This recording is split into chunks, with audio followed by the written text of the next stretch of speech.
Hello investor, कैसे हो आप? आई होप सब अच्छे होंगे। दोस्तों आज जिस स्टॉक की मैं बात करने वाला हूं, रैमको सीमेंट लिमिटेड। दोस्तों अगर आप इसमें इन्वेस्टेड करके बैठे हुए हो, आपने इस स्टॉक को होल्ड किया हुआ है या आप इसमें इन्वेस्ट करने की सोच रहे हो, तो दोस्तों ये वीडियो आपके लिए काफी ज्यादा इंपॉर्टेंट रहने वाला है, क्योंकि ये जो स्टॉक है बिल्डिंग मटेरियल्स का जो स्टॉक है दोस्तों, ठीक है। इसमें क्या फंडामेंटल रहने वाले हैं, ये स्टॉक ओवर वैल्यूड है, अंडर वैल्यूड है। अभी के टाइम पर दोस्तों ये जो स्टॉक है ना, अपने 52 वीक के लो पर चल रहा है दोस्तों, ठीक है। जैसे मैं अगर जहां पर बात करूं तो एक वीक में जो 2% के आसपास टूट चुका है। अगर मैं एक मंथ की बात करूं तो एक मंथ में ये लगभग 10% के आसपास टूट चुका है।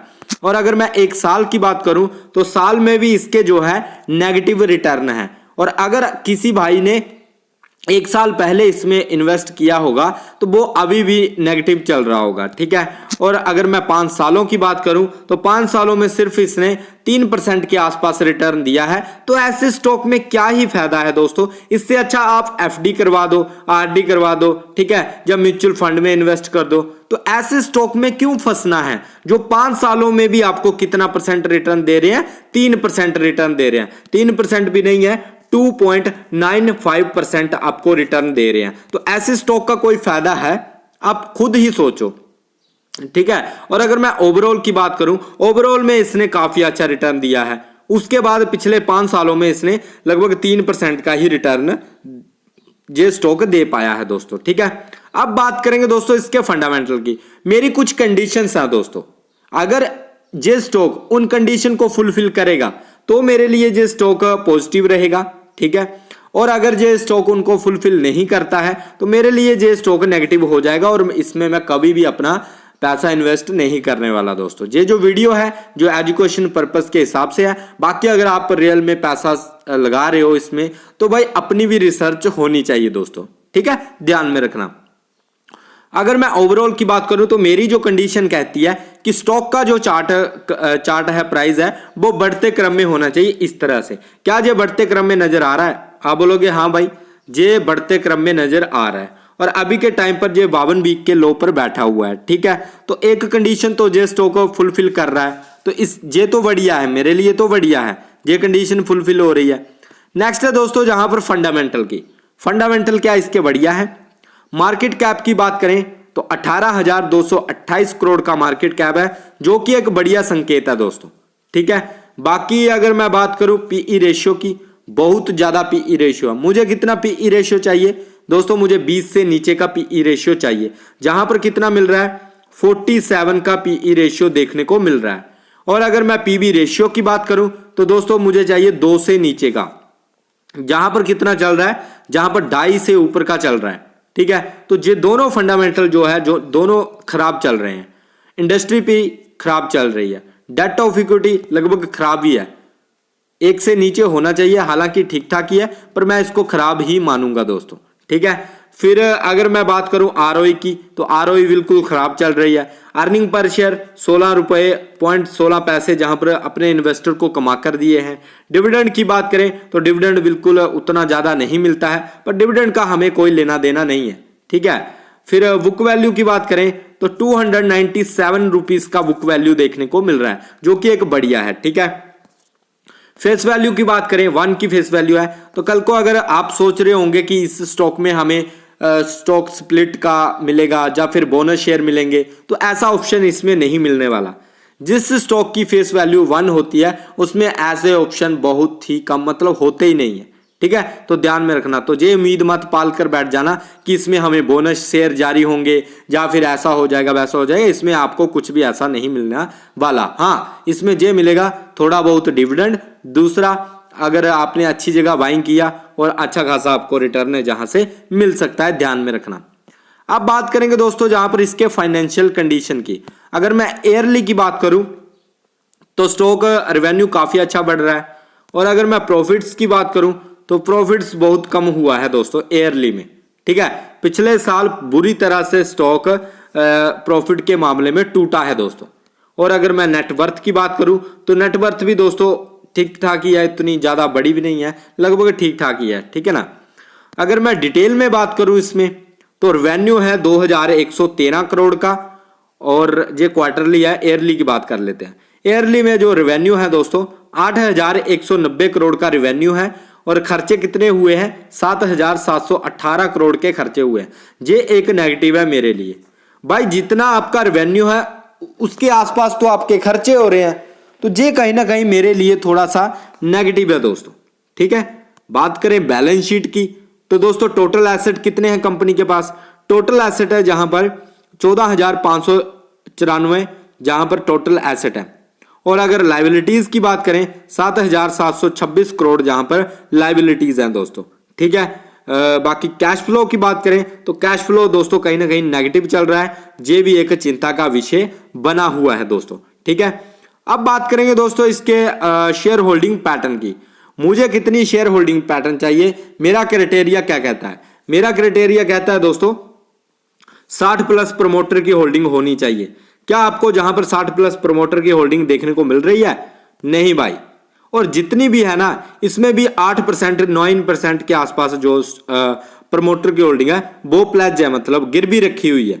तो ये मेरे लिए सबसे बड़ा नेगेटिव पॉइंट है। ठीक है, फिर retail 18%, mutual fund 17%, DI 14%, FI 7.5%। ठीक है, अब बात करेंगे दोस्तों थोड़ा और डिटेल में कि ये स्टॉक है कैसा, इसमें इन्वेस्ट करना चाहिए या नहीं करना। तो दोस्तों प्रोडक्ट देख सकते हो आप, स्टॉक के प्रोडक्ट इस तरह से है। इस तरह के जो है सीमेंट की बोरी होती है, जो कट्टा होता है, जो भी आप अपनी लैंग्वेज में बोलते होंगे, इस तरह का सीमेंट बनाती है ये कंपनी दोस्तों। ठीक है, रैमको, जहां से देख सकते हो आप इस तरह के। बाकी दोस्तों अगर हम पित्रोस्की स्कोर की बात करें, 5 का पित्रोस्की स्कोर है। मुझे कितना चाहिए 6, 7, 8, 9। ठीक है, इसके बीच होना चाहिए। 6 होना चाहिए या 7 होना चाहिए या 8 होना चाहिए या 9 होना चाहिए। जहां पर कितना देखने को मिल रहा है, जहां पर 5 देखने को मिल रहा है, ये मेरे लिए खराब है दोस्तों। ठीक है, फिर इंटरेस्टिंग वैल्यू, क्या ये स्टॉक सस्ता है या महंगा है। दोस्तों अभी के टाइम पर ये स्टॉक 760 रुपए का है। अभी भी ये स्टॉक काफी ज्यादा महंगा चल रहा है, क्योंकि एक्चुअल में इसकी जो वैल्यू होनी चाहिए वो 390 रुपीज होनी चाहिए दोस्तों। ओवर वैल्यूड ये स्टॉक चल रहा है।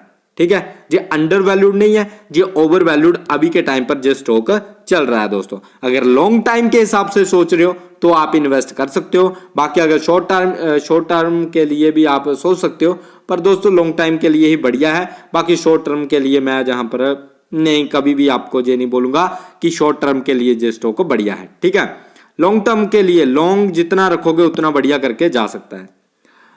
फिर कैश फ्लो जो है नेगेटिव चल रहा है दोस्तों। फिर जहां पर परफॉर्मेंस लो चल रही है बुरी तरह से। वैल्यूएशन की बात करें तो ओवर वैल्यूड जे स्टॉक चल रहा है। ग्रोथ की बात करें तो लो ग्रोथ देखने को मिल रही है। प्रॉफिटेबिलिटी की बात करें तो हाई प्रॉफिटेबिलिटी देखने को मिल रही है। एंट्री पॉइंट दोस्तों जहां पर एवरेज देखने को मिल रहा है।